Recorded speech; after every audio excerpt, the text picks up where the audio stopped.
ये चौथा भाई जिसको रेस्क्यू किया गया है, मिशन सक्सेस हो गया है। घर वालों को संदेश देना चाहेंगे कुछ आप? बस I am rich, thank you so much for everyone, management, staff, NDRF. तो वहाँ से जब आने लगा तो हमें अंदर, जब हमने देखा कि पावर हाउस के अंदर पानी आ रहा, तो हमने इमरजेंसी एग्जिट से भागने की सोची कि चलो इमरजेंसी एग्जिट से निकल जाते हैं। जी जी। बट इमरजेंसी एग्जिट से हम जैसे ही निकलने लगे तो उस गेट से भी पानी अंदर को आना हमने देख लिया। अगर हम बाहर निकल जाते तो हमने नहीं बचना था। ये एक दूसरा जन्म ही कह सकते हैं। हाँ बिल्कुल, आपको भी पता है क्लाउड बर्स्ट में अगर जो उसकी चपेट में आ गया वो नहीं बचता। नहीं बस बिल्कुल। बट 10 बजे तक सुबह हमने वेट करते भी, हमें लगा कि कोई नहीं आ रहा है, तो हमें इतना तो इंटीमेशन अंदर से आ गई कि बाहर की सिचुएशन ज़्यादा ख़राब है अंदर के मुकाबले। बट पानी का फ्लो और विंड इतनी थी कि वो हमारे पास रस्सा फेंक रहे थे जो रोप होती है, पर वो हमारे तक नहीं पहुंच रही थी। अभी एक बार दिमाग में आई थी बात कि यार अब हो सकता है मैं जिंदा बचूं या ना बचूं। तो दोस्तों आप सभी को मेरा नमस्कार, मैं हूं नीतीश राजपूत। दोस्तों कुछ दिन पहले हमारे मलाना डैम में जो हादसा हुआ था वो सभी आपने न्यूज़ तो आपने सुनी होगी, वीडियोस भी बहुत सारी देखी होगी। और आज मैं हूं हमारे गेस्ट सौरभ शर्मा जी के पास, जो कि इस मेन हादसे के विक्टिम रहे हैं। और जिस दिन ये हादसा हुआ उस दिन वो सेफ्टी इंचार्ज के तौर पर वहाँ पर मौजूद थे और ज़िंदगी और मौत की जंग से वो आज जीत कर आए हैं। नमस्कार। पहले तो हमारे इस प्रोग्राम में आपका स्वागत है सर। एक जब किसी की इंसान की ज़िंदगी पर बात आ जाती है तो एक होता है हमारा दूसरों का नज़रिया देखना कि यार वो उस तरीके से इन जंगों को जीते वो, लेकिन एक होता है खुद फर्स्ट पर्सन बन के वो चीज़ें फेस करना। तो आप सर इतनी बड़ी जंग जीत के आए हो, मेरी तरफ से तो यही है। तो प्लीज़ थोड़ा सा बता दीजिए उस दिन कैसा क्या हादसा हुआ था, आपकी क्या परिस्थितियां थी उस समय, क्या प्रतिक्रियाएं थी आपकी, क्योंकि हम लोग घर बैठकर देख रहे थे, वहाँ पर आपको रेस्क्यू किया जा रहा था और आपकी क्या परिस्थिति थी और मानसिक भी क्या आपका संतुलन रहा होगा। थोड़ा सा स्टार्टिंग से बता दीजिए कि उस दिन शुरुआत से जिस हादसा होने से पहले क्या परिस्थितियां थी और कैसे क्या हुआ। मेरी ड्यूटी थी 31/7/2024 को, नाइट ड्यूटी थी मेरी। जी जी। तो एज ए शिफ्ट इंचार्ज मेरे साथ मेरे कलीग थे मिस्टर विशाल पांडे और 2 हमारे साथ ऑपरेटर होते हैं, एक तो डोला सिंह और एक विजय कुमार। जी जी। तो सब कुछ नॉर्मल ही चला हुआ था, जैसे हमारी शिफ्टें चलती हैं वैसी चली हुई थी।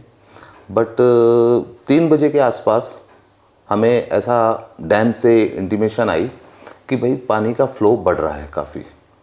तो हमने बोला कि उसे कंट्रोल करके आस्ते आस्ते आप गेट ओपन कर सकते हैं और पानी को, जो हमारे जो एक्सेस पानी आ रहा है उसको आप बाहर निकाल दें। बट उसके बावजूद भी पानी काफ़ी का जो लेवल था, हमारा जो डैम का लेवल था वो काफ़ी बढ़ रहा था, मतलब पानी डिस्चार्ज करने के बाद भी।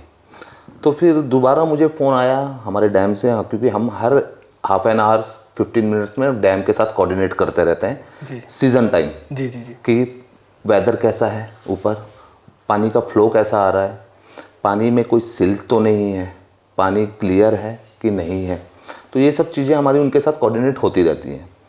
तो फिर मुझे 3 बजे के आसपास दोबारा फ़ोन आया कि सर हमारे पानी कुछ ज़्यादा ही एक्सेस आ रहा है हमारे पास, तो हम इसे कंट्रोल कैसे करें। तो हम कंट्रोल तो यही कर सकते हैं, हम गेट ऑपरेट करते हैं, हमारा उससे कंट्रोल होता है कि जो एक्सेस पानी आ रहा है वो हम, क्योंकि हम अपने जो हमारा जो FRR फुल रिजर्वायर लेवल होता है उसको हम उससे ऊपर पानी नहीं ले जा सकते, क्योंकि हमारा फुल रिजर्वायर लेवल है, उसके ऊपर हमें लेके जाना अलाउड ही नहीं होता है। जी जी जी। तो इस सिचुएशन में हम क्या करते हैं कि हम अपने गेट को ऑपरेट करते हैं कि गेट से जितना एक्सेस पानी आ रहा है, जितना हमें चाहिए उतना हम रखते हैं, बाकी हम डिस्चार्ज करते रहते हैं। बट उसके बाद उनका कॉल आने के बाद उन्होंने ऐसा कंडीशन बता दी कि भाई जो पीछे से है पानी का फ्लो भी ज़्यादा है और बोलते हैं कि स्टॉक लॉग बहुत आ रहा है वहाँ से पीछे से। तो हमें ऐसा इंटीमेशन हो गई कि या तो पीछे कुछ हुआ है, क्लाउड बर्स्ट हुआ है, तभी इतना जो स्टॉक लॉग वगैरह आते हैं, नहीं तो ऐसे नहीं है। ऐसे हमारा जो पानी होता है वो क्लियर होता है। जी जी। बट तो इंटीमेशन मिलने के बाद तो मैंने अपने जो प्लांट हेड होते हैं मिस्टर आनंद वर्मा, उनसे बात की। तो उन्होंने फर्स्ट मुझे यही बोला कि हमारे जो जितने भी एम्प्लॉयज़ अंदर हैं चाहे बाहर हैं, उनको ही लाइफ को सेव करना अपनी पहली प्रायोरिटी होती है। जी जी। तो मैंने अपने बाहर गार्ड्स को कॉल करके बोला कि जितने भी हमारे एम्प्लॉयज़ कॉलोनी में हैं उन सबको आप बाहर निकालिए, हूटर्स बजाइए, क्योंकि हमें इंटीमेशन तो हो गया था कि फ्लड आया है पीछे। तो हमने उनको गार्ड्स को इंटीमेशन दी कि आप कॉलोनी खाली करवाइए। फिर हमने कॉलोनी खाली करवाई।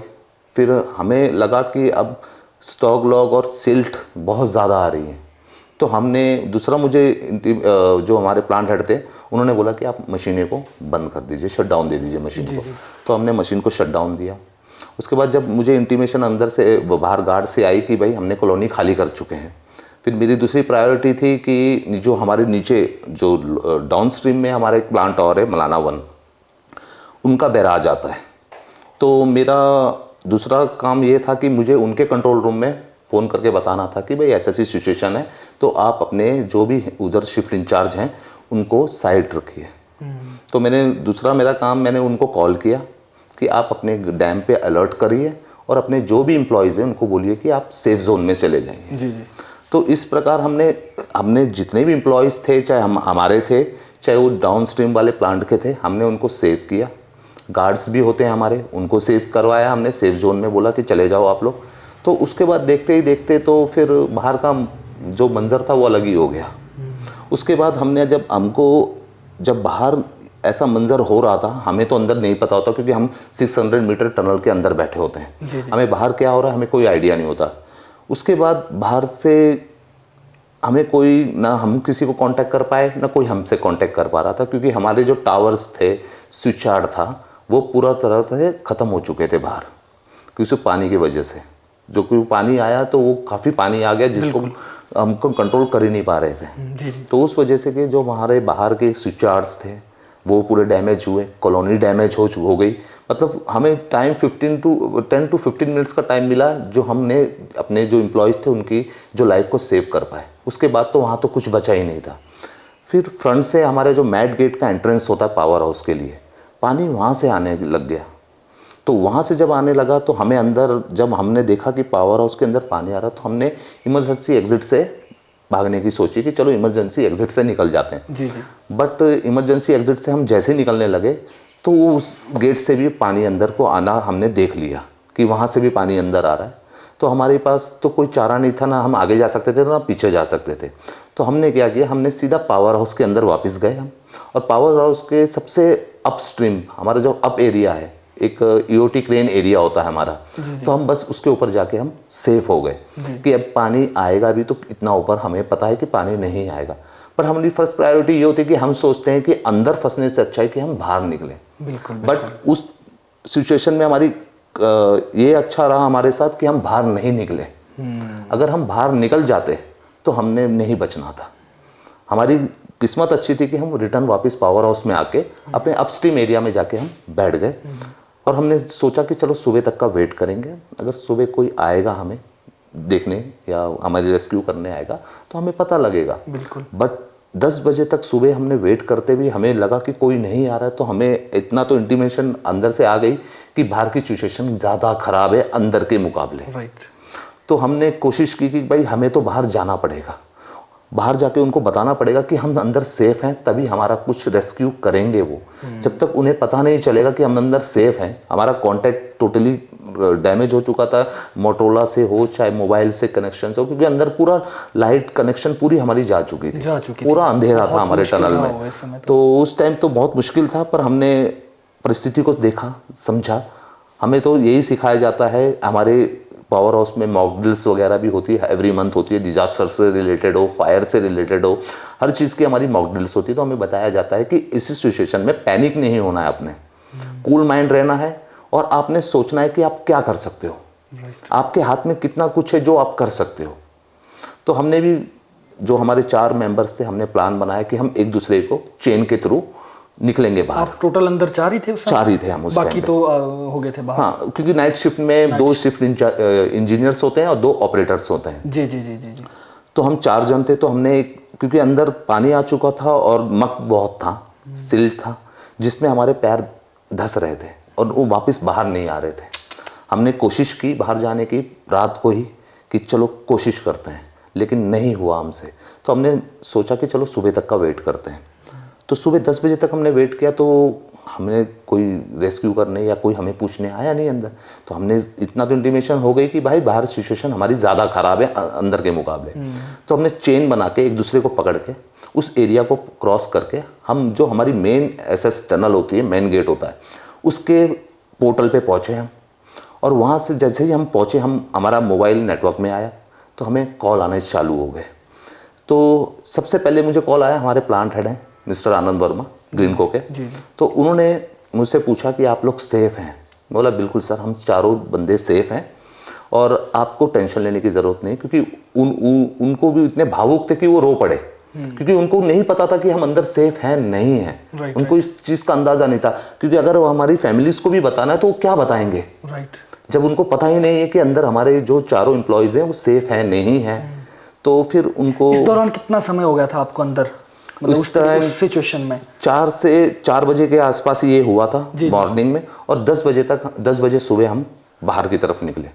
तब उनको इतना एहसास हो गया कि हमारे बंदे सेफ़ हैं। तो उन्होंने मुझे वो किया कि आप शांत रहिए, और हमने एनडीआरएफ की टीम और प्रशासन को इस चीज़ के बारे में जानकारी दे दी गई है। प्रशासन भी यहाँ पहुँच चुके हैं। बट रोड की कंडीशन इतनी बुरी थी कि रोड तो था ही नहीं। फर्स्ट ऑफ ऑल फिर एनडीआरएफ की टीम को आने में टाइम लगा, क्योंकि उनको रोड निकालना पड़ा पहाड़ों से। उसके लिए उनको 3 आवर्स लग गए। ओके, तो ये भी एक बड़ा ऑब्स्टेकल था ना? बहुत बड़ा था कि उनको अगर कहीं रोड हो तभी आप कुछ कर सकते हैं। जहाँ रोड ही नहीं हो तो वहाँ आप रेस्क्यू भी नहीं कर सकते किसी को। बट एनडीआरएफ को मैं बिग सैल्यूट करता हूँ कि उन्होंने अपनी लाइफ को भी उन्होंने खतरे में डाल के पहाड़ों से होते हुए शाम को हमारे पास 5 बजे के आसपास एनडीआरएफ की टीम पहुँच चुकी थी। बट पानी का फ्लो और विंड इतनी थी कि वो हमारे पास रस्सा फेंक रहे थे, जो रोप होती है, पर वो हमारे तक नहीं पहुंच रही थी। हाँ, क्योंकि वो जो गैप था वो बहुत ज़्यादा था। जो नदी के नाले में जो गैप हो गया था वो काफ़ी था। तो उन्होंने हमें बोला कि चलो हम आपको रेस्क्यू तो नहीं कर पाएंगे, लेकिन हम सोच रहे हैं कि आपको फूड पैकेट्स लाए हैं हम, कि आपको फूड पैकेट्स ही इस रोप के थ्रू पहुँचा दें। बट उन्होंने कोशिशें काफ़ी की एनडीआरएफ की टीम ने, बट उनसे नहीं हुआ। पानी की हमारे पास कोई कमी नहीं थी, अंदर पानी पीने के लिए था हमारे पास। तो हमने उनको यही बोला कि हमें कोई टेंशन नहीं है, खाना की कोई टेंशन नहीं, हमारे पास पीने का पानी है, हम रात निकाल लेंगे। उन्होंने बोला कि हम आपको कल सुबह रेस्क्यू 100% करेंगे। हम अपने जो टीम को एक टीम और बुलाएंगे हम, और उनके लिए रोप गन होती है एक, वो रोप गन के थ्रू आपके पास हम रोप भेजेंगे। जी जी जी।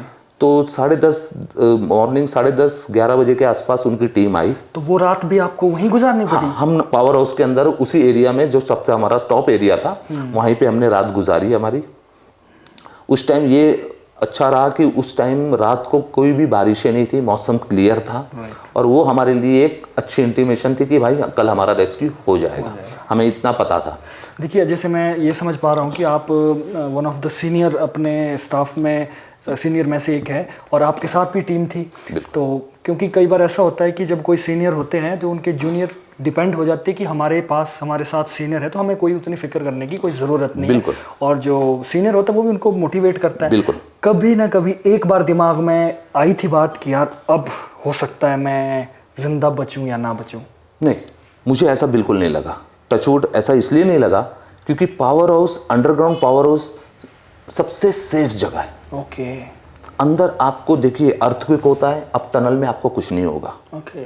और हमारा जो एरिया है टनल का वो काफ़ी बड़ा है, मतलब 5th फ्लोर तक का हमारा एरिया है अंदर। अच्छा। तो 5th फ्लोर तक आप सोच लीजिए कि इतना पानी भरने में मतलब 2 भर सकता है, 3 भर सकता है, लेकिन 5th फ्लोर तक पहुँचने में इतना पानी आ जाए तो बिल्कुल। तो उतना मुझे 100% था कि मैं अंदर सेफ हूँ और मुझे कुछ नहीं होगा, और ना मैं अपने जो मेरे कलीग्स हैं इनको मैं कुछ होने दूंगा, क्योंकि इनकी जवाबदारी मेरे ऊपर थी। जी जी जी। तो मैंने उनको बहुत मोटिवेट किया कि आपको टेंशन लेने की ज़रूरत नहीं है, हमारी मैनेजमेंट है, मैनेजमेंट हमें बचाएगी, और उनका फ़र्ज़ है, हम उनके एम्प्लॉयज़ हैं, हम उनके अंडर काम कर रहे हैं, तो उनका फ़र्ज़ है। उन्होंने प्रशासन सबको, मैंने उनको मोटिवेट किया। तो देखना आप सुबह जब आप बाहर निकलोगे तो पूरे प्रशासन वहाँ होंगे, सब टीम्स वहाँ होंगी, पुलिस की टीम्स होगी, मेडिकल टीम होंगी, सब टीम्स होंगी वहाँ पे।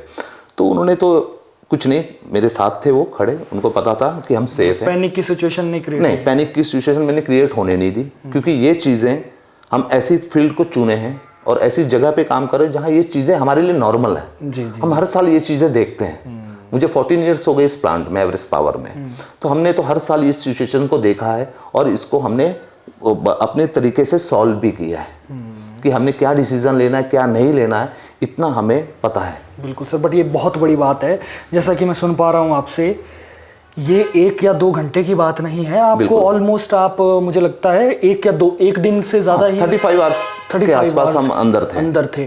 और ऐसी सिचुएशन में आप मोटिवेट भी कर रहे हो अपने कलीग्स को, खुद में भी थोड़ी हिम्मत रखी है आपने, और बाकी आपका एक्सपीरियंस अच्छा है, तो ये बहुत अच्छी बात है आपके लिए। फिर सर उसके बाद प्लीज़। उसके बाद फिर हम जैसे ही हम मैट गेट के आसपास पहुँचे तो हमें मेरे प्लांट हेड का मुझे कॉल आ गया। तो मैंने बोल दिया सर हम चारों जो भी हैं सेफ़ हैं, आपको टेंशन लेने की ज़रूरत नहीं है, बाकी आपसे जो हो रहा है वो आप कर रहे हो और हमसे जो होगा हम यहाँ से करेंगे। जी।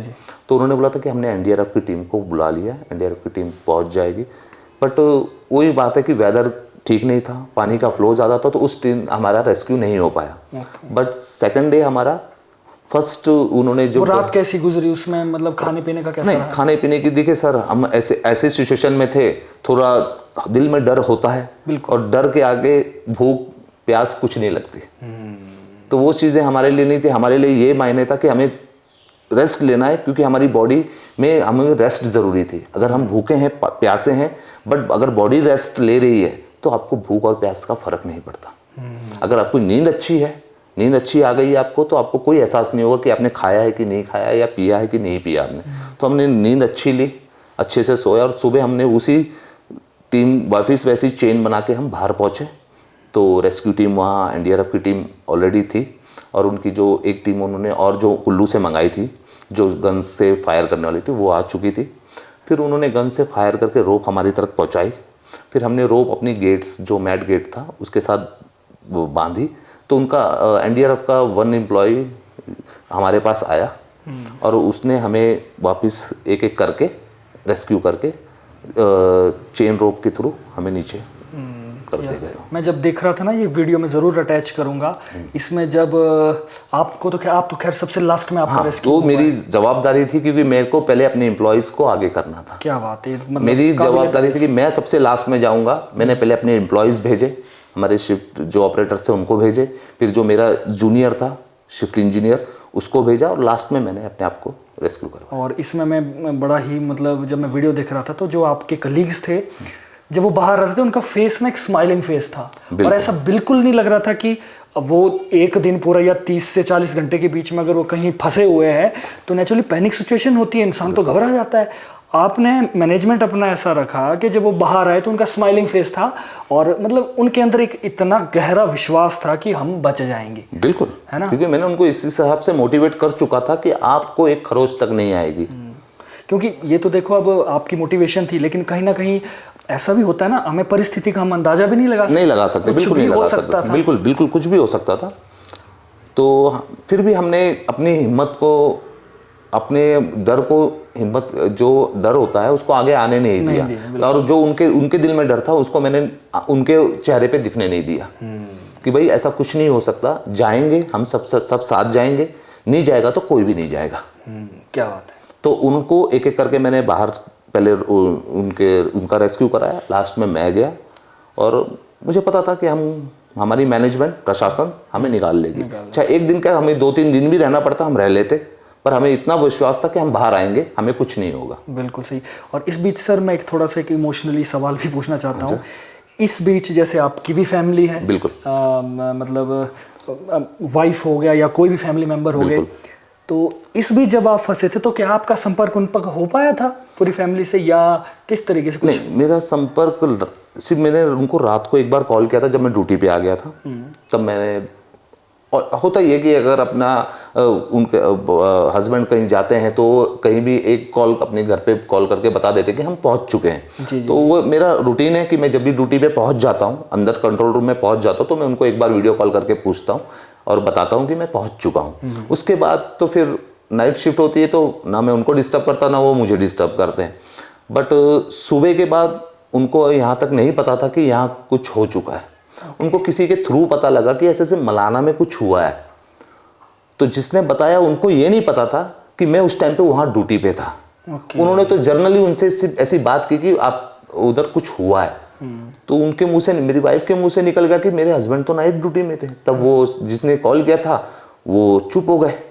अब उनको तो आइडिया नहीं था कि ड्यूटी पे हैं। तो उन्होंने बोला कि नहीं सब ठीक है, बस ऐसी कुछ हुआ है। तो उन्होंने फिर मुझे कॉल करना चालू किया, तो मेरा कॉल लगे ना, क्योंकि मैं ड्यूटी से 6 बजे छूट जाता हूँ। हमारा जो ड्यूटी का ऑफ टाइम है वो 6 बजे। तो 6 बजे के बाद से मेरा कॉल लगना बंद हो गया। 10 बजे तक कोई कॉल नहीं लगे मेरे। फिर उन्होंने यहाँ वहाँ से पता करना चाहा कि हो क्या रहा है कहाँ।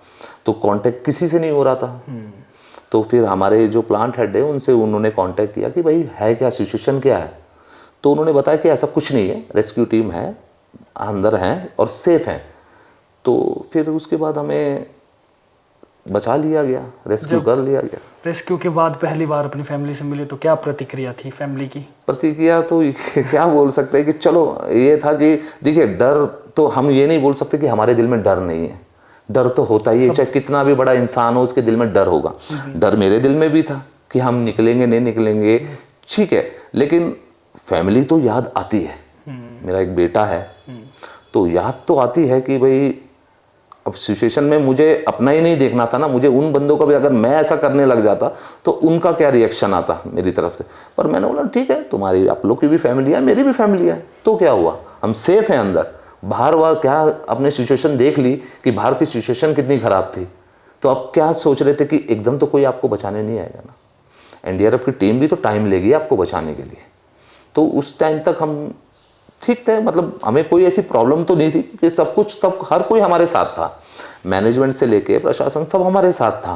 कॉल हमें आ रहे थे, हमारे एमएलए साहब के भी, सुंदर सिंह ठाकुर जी का भी मुझे कॉल आया, हमारे डीसी साहब उनका भी कॉल आया, और विकास शुक्ला जी एसडीएम साहब उनका भी कॉल आ रहा था बराबर कि आप टेंशन मत लीजिए, अगर एनडीआरएफ की टीम आपको नहीं कर सकती है, रेस्क्यू नहीं कर पाएगी, तो हमारे पास और ऑप्शंस हैं, हेलीकॉप्टर या कुछ कोई भी और भी ऑप्शन है, लेकिन आप इनको एक मौका दीजिए। जी। आप मौका नहीं दोगे तो आप ऐसे नहीं चलता। हाँ, वो मैंने बोला हाँ सर वो तो सही बात है, इनको एक मौका देना ज़रूरी है। तो मौका दिया और उन्होंने, एनडीआरएफ की टीम ने हमें रेस्क्यू किया और हम सेफ हैं। उसके बाद फिर मेरा वही था कि फैमिली से मिले होंगे और वो अंदर की खुशी, हाँ, खुशी तो काफ़ी थी, उनको देख के खुशी काफ़ी थी, क्योंकि उनके चेहरे पे भी मैं देख पा रहा था कि उन्होंने कैसे 2 दिन निकाले होंगे, वो मुझे पता था। बहुत मुश्किल होता है क्योंकि, और ठीक है, अभी उनको पता था कि ऐसी जगह होती हैं जहाँ ऐसी चीज़ें होती रहती हैं, बट हमने फेस की, वो हमको पता है कि हमने क्या फेस किया उस टाइम। ये एक दूसरा जन्म ही कह सकते हैं। हाँ बिल्कुल, क्योंकि आपको भी पता है क्लाउड बर्स्ट में अगर जो उसकी चपेट में आ गया वो नहीं बचता, बिल्कुल नहीं बचता। बट ठीक है, हमारी किस्मत अच्छी थी, हमारा लक अच्छा था कि हम बच के आ गए। और सब, हर कोई, एक भी एम्प्लॉयज़ को हमारी एक खरोच तक नहीं आई है। और हमारा हर एक एम्प्लॉय, चाहे मेरे साथ का था, चाहे मेरे बाहर कॉलोनी में 12 to 15 एम्प्लॉयज़ थे, सब सेफ जोन में, किसी को कुछ भी नहीं हुआ है।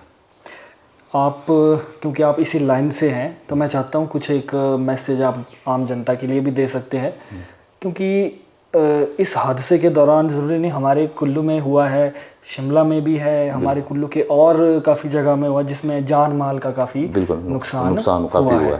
तो आपकी तरफ से क्या कुछ मैसेज आता है, या कभी कोई ऐसी परिस्थिति में फंसे उसको क्या माइंडसेट रखना चाहिए, या कुछ भी आपकी तरफ से कि जनता का थोड़ा सा इसमें तो बस यही है कि पैनिक नहीं होना है। सबसे बड़ी चीज़ होती है कि ना खुद पैनिक हो, ना किसी के पैनिक हो रहा है तो उसको आपको संभालना है। क्योंकि इसमें शांत कूल माइंड ही आप इस सिचुएशन से बच सकते हैं। पैनिक होने से आप कुछ नहीं कर पाएंगे। इसमें आप एक पैनिक होगा तो आपके देखते देखते 10 और पैनिक होंगे। तो आपको पैनिक नहीं होना है, सबसे बड़ी बात है कि पैनिक नहीं होना है, और अपने माइंड को कूल रखना है, और सिचुएशन को हैंडल करने के लिए सोचना है कि हम इस सिचुएशन को हैंडल कैसे कर सकते हैं। बस सबसे बड़ी बात होती है कि इसमें पैनिक नहीं होना चाहिए। क्योंकि ठीक है, प्रॉब्लम्स हर तरीके से आती है, बट उसको सॉल्व करना भी हमारे हाथों में होता है। बट कुछ चीज़ें ऐसी होती है कि जो आप पैनिक करके होने वाली चीज़ को भी आप गलत कर देते हो। जो आप कर सकते थे वो नहीं कर पाते आप पैनिक होने की वजह से। तो बस पैनिक नहीं होना है और कूल माइंड रहना है, बस इस सिचुएशन में कूल माइंड रहना है। और एक लीडरशिप की भूमिका निभाना भी बड़ा ज़रूरी है। बिल्कुल। अगर जो पैनिक नहीं होगा, जो कूल माइंड रहेगा, वो अहम भूमिका निभाएगा। क्योंकि अगर वो पैनिक नहीं है तो वो दूसरों को पैनिक होने भी नहीं देगा, वो मोटिवेट करेगा उसको।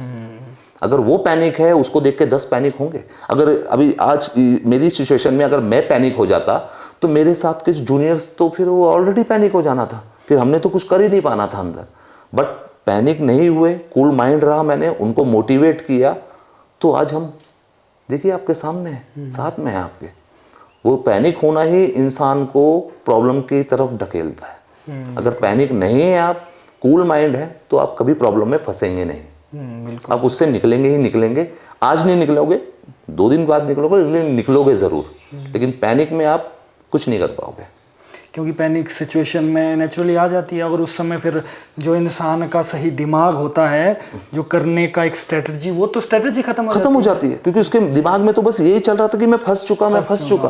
पर वो दिमाग में फंस चुका है, वो ही आ रहा है, तो आप बाहर कैसे निकलोगे? आपको तो उस टाइम पे ये सोचना है कि अब ये सिचुएशन में मैंने बाहर कैसे निकलना है, इस प्रॉब्लम को मैंने सॉल्व कैसे करना है, इस प्रॉब्लम के आगे कैसे निकलना है मैंने। वो आप कूल माइंड रहोगे तभी कर सकते हो, पैनिक में आप नहीं कर सकते। बिल्कुल। चलिए, हम भी जिस अब ये हादसा जो हुआ है हमारे हिमाचल में, जिनकी इस हादसे के दौरान जान नहीं भी बच पाई है, उनकी आत्मा को भी हमारी तरफ से श्रद्धांजलि है।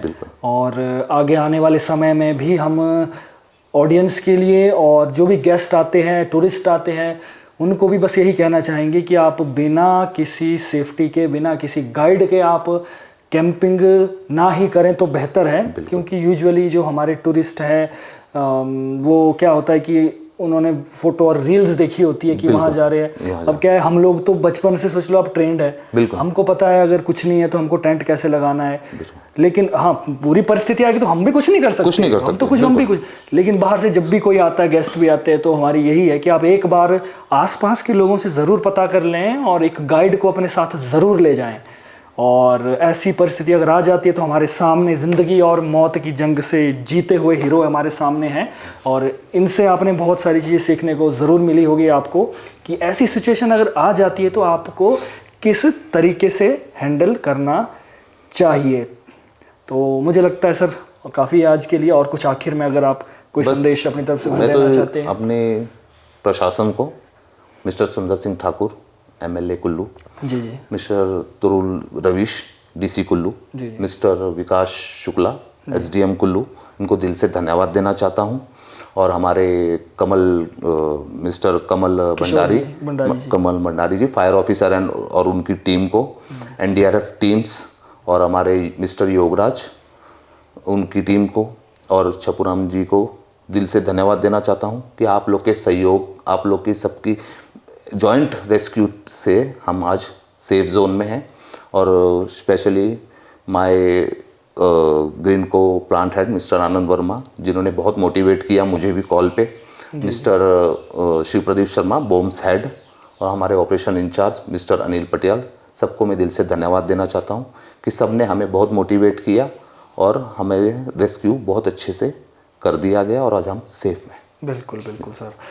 और तो चलिए दोस्तों, आप भी कमेंट कर दीजिए कहाँ से, भारत के किस किस कोने से आप हमारी वीडियो देखते हैं, एक बार कमेंट करके ज़रूर बता दीजिए। और इस वीडियो को लाइक ज़रूर करें, शेयर ज़रूर करें, और ताकि लोगों को भी थोड़ा सा नॉलेज हो जाए कि किस तरीके से सिचुएशन को तोड़कर बचा जा सकता है। और इस चैनल को ज़रूर सब्सक्राइब करें, लाइक करें, शेयर करें, सब्सक्राइब करें, कमेंट ज़रूर कर दें। तो Saurabh sir, thank you so much, आपने हमें समय दिया, बहुत अच्छा लगा हमें।